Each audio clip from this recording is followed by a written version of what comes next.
el gobierno de Macri gastó 14 millones de euros en aviones que no estaban en condiciones de volar.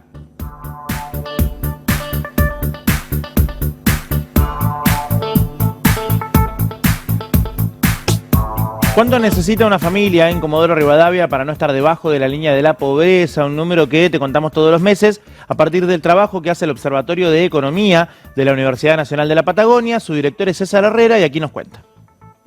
Produjimos un informe que tiene que ver con marzo y abril y ahí la canasta básica alimentaria y la canasta básica total fluctúan entre un 6 y un 7% ambos meses.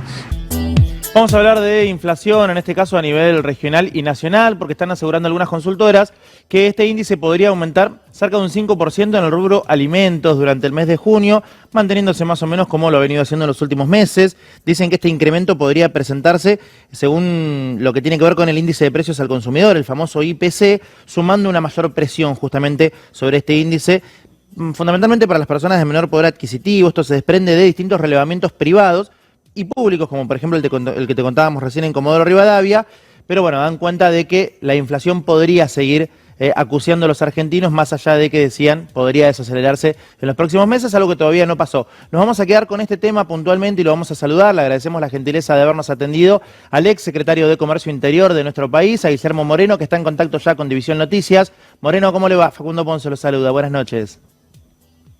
¿Qué tal? ¿Cómo estás? Un placer hablar contigo. Igualmente, no sé si venía escuchando un poquito lo que mencionábamos.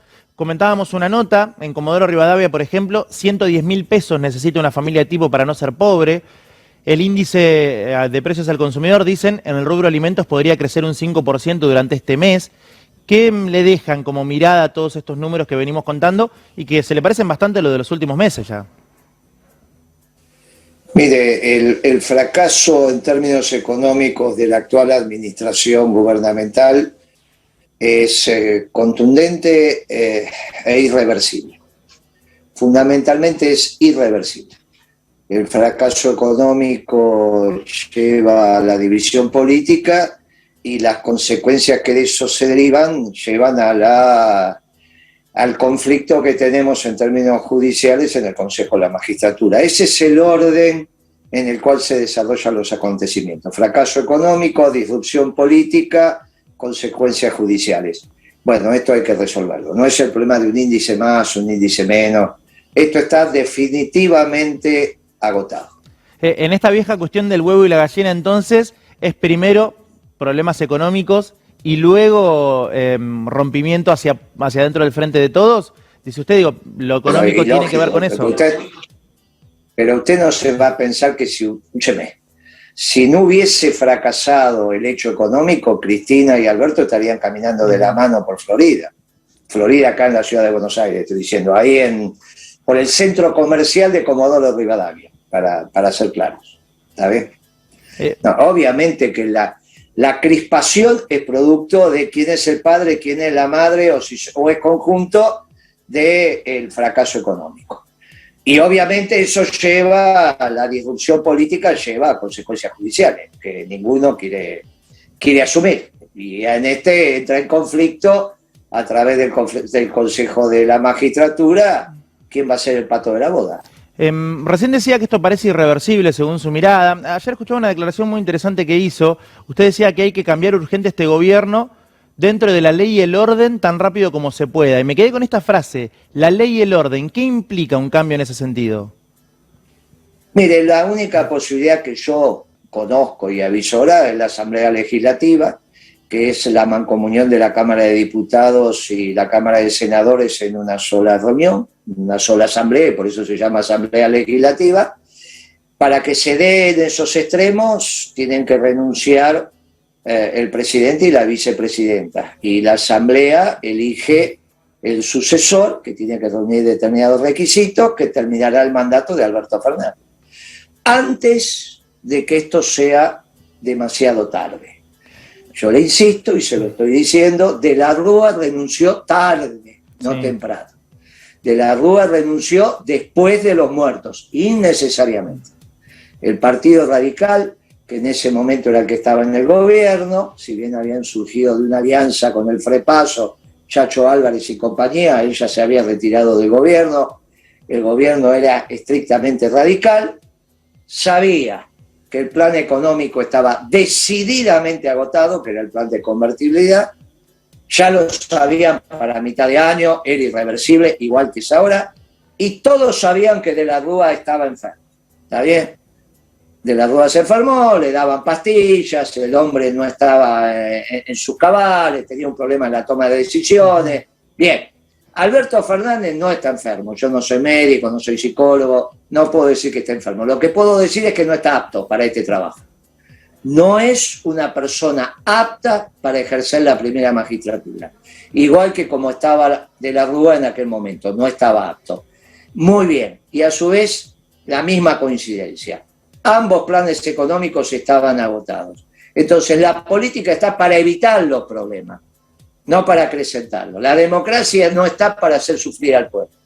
Por lo tanto, tiene en su seno una ley que es la ley de acefalía, que obviamente solamente se puede aplicar si el presidente se mira al espejo y en vez de autopercibirse exitoso, que es lo que pasa con estas historias de la autopercepción, donde la realidad deja de ser el criterio de verdad, y esto de la posverdad implica que la verdad es de acuerdo a cómo vos la ves y no la realidad, bueno, que se autoperciba como lo que es. Le pido por favor que se vea que esto no va más, tome la decisión que tiene que tomar, acompañado en este caso por la vicepresidenta, porque es la gran responsable política de lo que ha acontecido, si no Alberto Fernández no sería presidente. Usted dice por haberlo elegido. Y elegimos en una asamblea legislativa el que va a terminar el mandato, que para mí, humildemente, tiene que ser un gobernador veterano, que haya pasado el 89 y haya pasado el 2001, que sea peronista, que el médico lo autorice, que su familia lo autorice,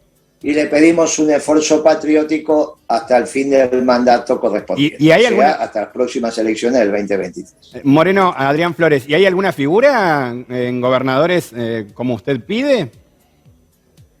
Hay 3 o 4, si vos analizás los criterios que te acabo de dar. Ahora, yo no te puedo dar un nombre, porque por ahí te doy un nombre y la esposa o el médico dice que no. Y bueno, vos sabés que donde manda capitán no manda marinero. Dice, querida, me ofrecen los muchachos ser presidente. No, vos de acá no te moves. Claro. Ya, bastante que sos gobernador. Bueno, yo eso no lo puedo saber.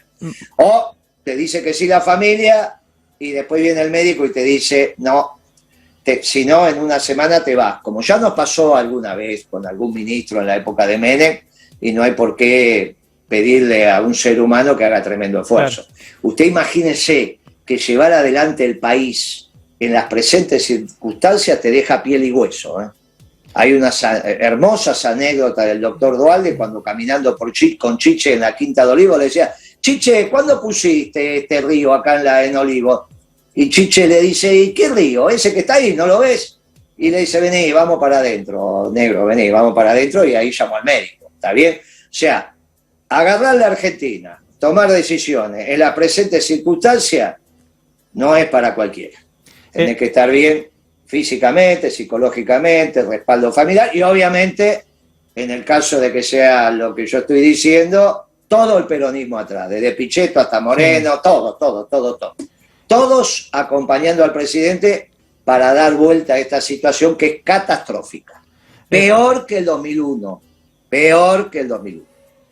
Es una aseveración que realmente nos deja un poco sin palabras. Esto ya no de la comparación con lo del 2001, sino diciendo directamente que es peor. Usted en esa comparativa, Moreno, digo, y habiendo atravesado los dos procesos, ¿en qué situación entiende que es peor lo que está pasando hoy que lo de 2001, que ha sido quizá la crisis más grave de la historia argentina en términos económicos? No, ¿sabe qué le pasa a usted? Yo no sé la edad que tiene usted. Y no sé si vivió en profundidad la crisis del 2001. 33. Pero usted no me puede... Muy bien, entonces la vivió más o menos. Usted no me puede comparar este momento con el 19 de diciembre. Tenemos que comparar con el proceso este histórico. Momento con algún momento del 2001 y el 19 de diciembre con el final de este proceso. Porque si no, las comparaciones son peras con manzanas. Claro, entonces, cuando hay que yo comparar le los digo procesos, digamos. Que esto va a ser, claro, esto va a ser peor el final que el 2001. Moreno. Cuando usted me dice y me compara el final del 2001 con ahora, usted me dice, no, Moreno, en el final del 2001 ya había 35 muertos. No, yo le estoy diciendo, usted compare el proceso. Este final, comparado con el final del 2001, va a ser peor. Por eso pido que la política actúe en función de lo que corresponde y evite estos finales. Porque la política, insisto, está para prever lo que va a pasar. Y en función de lo que va a pasar es que usted toma decisiones solo. ¿Está bien? La política no es surfear la realidad. No es esta historia socialdemócrata, posmoderna, que me levanto y veo lo que dicen las tapas de los diarios y en función de eso empiezo a tomar decisiones. Y Moreno... Usted imagínese que tiene un presidente que dijo alegremente que no cree en los planes. Entonces, si no cree en los planes, cree en la improvisación. Y entonces no puede enterrar unos caños en una llanura, no pueden hacer un gasoducto. Hace 70 años que la Argentina hizo un gasoducto. ¿Qué le pareció Desde su ciudad a Buenos Aires. ¿Qué le pareció y lo hizo el general Perón. Sí. Hace 70 años. Y ahora no puede enterrar este gobierno un gasoducto en una llanura. ¿Pero cómo puede ser esto? Bueno, esta es la demostración de a dónde estamos llegando. Y a dónde podríamos llegar si la política no actúa en consecuencia. Moreno, ¿qué le pareció la carta de Culfas? ¿La ha leído sobre el plan económico que había detallado allí? ¿La salida? ¿Qué le pareció? ¿Pero qué plan económico? ¿Pero qué plan económico de Culfas? ¿Pero qué plan económico de ese muchacho? ¿De qué me está hablando? ¿Qué plan económico? ¿Usted habla con otros gobernadores? Recién lo escuchaba decir que el peronismo tendría que ir detrás de este otro candidato. No, pero usted me dijo el plan económico de Culfas, no lo entendí, discúlpeme, o se mezcló, o se cortó. No, lo que detalló en estas 14 páginas, ¿no? Luego de su salida. Pero eso es una tontería tras otra. Pero eso es una cosa inaudita. Usted imagínese a alguien que renuncia, hace 14 páginas para renunciar. Pero es una cosa ridícula, nunca vista. Nunca vista. Nunca vista. La verdad que mire, es absolutamente singular lo que ha hecho ese muchacho. Porque yo conozco el yo acuso, el famoso, que lo iban a fusilar. O la carta del general Valle, por ejemplo, cuando lo iban a fusilar. Pero que un funcionario le renuncia al presidente que lo designó con una carta de 14 puntos, que es una sumatoria de tonterías, la verdad que mire, es otra expresión más de lo que estoy diciendo.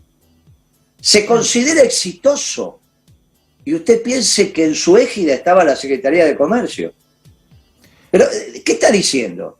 Dice que es exitoso porque ahora los autos tienen más componente importado sobre 100 autos vendidos, cuando prácticamente no se pueden importar autos.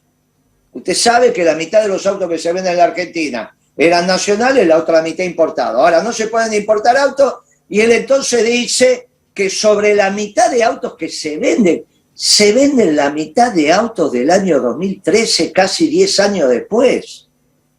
Pero yo no sé cómo tiene el tupé de escribir esa carta. Pero no le echo la culpa a él. El problema es de Alberto Fernández, que es inepto. No está apto Alberto Fernández para este trabajo. Moreno, usted... Es el trabajo de presidente, no es cualquier trabajo, ¿no? Decía que habla con el peronismo, habla con otros gobernadores. Siempre se habla en la política. ¿Cómo no? Todo el mundo habla con todo el mundo y no solo con el peronismo. ¿Qué otros Se habla con referentes? todos. También la política es el ejercicio también de hablar. ¿Qué otros referentes políticos piensan igual que usted en estos momentos? Perdón, no le escuché la pregunta. ¿Qué otros referentes políticos piensan igual que usted en este momento? Yo creo que creo entender que usted me pregunta qué otros referentes políticos piensan igual que usted. Claro. Es lo que le consulto. Si usted está hablando con el arco del peronismo, ¿quién piensa igual que usted en estos momentos en base a su hipótesis, no? Mire, eso lo tienen que decir ellos. Yo no tengo... Usted me pregunta si hablo, yo le digo que sí. Ahora, usted me está preguntando ya detalle que no considero que yo tenga que decirlo. Claro. Usted puede pensar que nadie o puede pensar que todos, pero no corresponde que yo lo diga. Cada uno se tiene que manifestar.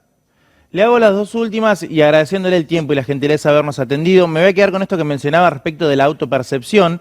Y hemos escuchado muchas veces al presidente y a la vicepresidenta autopercibiéndose peronistas, lo mencionan permanentemente. ¿Usted sostiene que esto no es así, que no son peronistas, o que por lo menos esta coalición de gobierno no es peronista? Mire, el árbol se conocerá por sus frutos. Nunca el peronismo vino a hambrear al pueblo, nunca. Pueden decir cualquier cosa del peronismo, menos que hambrió al pueblo. Primero. Segundo, hay un reportaje que le hicieron al presidente, un colega suyo, el señor Fontevecchia, director del diario Perfil, y él le confesó que era socialdemócrata. Fontevecchia se lo preguntó en una reunión tranquila, en un reportaje sencillo, ambos relajados, y Fontevecchia dijo, ¿podemos decir que usted es socialdemócrata? Y Alberto contestó, los peronistas me van a odiar por esto, pero sí, soy socialdemócrata. Usted lo habrá escuchado ese reportaje. Fue Sí, claro. uno de los reportajes más sustantivos que le hicieron al presidente. Me imagino que usted lo habrá escuchado, si no, penetra ahora en las redes y lo va a encontrar. Y respecto de la vicepresidenta, que sí ha estado socialdemócrata, más identificada con el peronismo. Es un socialdemócrata confeso. ¿Y Cristina? Ay, no sé si lo perdemos a Moreno. Le pregunto por Cristina Fernández, si tiene la misma opinión respecto de su no peronismo en esto que ha venido mencionando. Mire, es evidente por las políticas que aplica. Y si cuando habla de economía rescata la figura de Kicillof, de Costa, que son socialdemócratas y no la década ganada, bueno, está claro que alguna transformación hubo. Alguna transformación en su pensamiento hubo. Yo lamento, pero le vuelvo a decir, por los frutos se conocerá el árbol, y estos frutos no son de un gobierno peronista, sino yo no estaría diciendo estas cosas, ¿no? Moreno, ha sido muy amable, gracias por el tiempo, la gentileza de habernos atendido, ojalá pronto podamos volver a conversar. A disposición y muchas gracias por su tiempo, al contrario. Fue un placer, Le gracias. mando un fuerte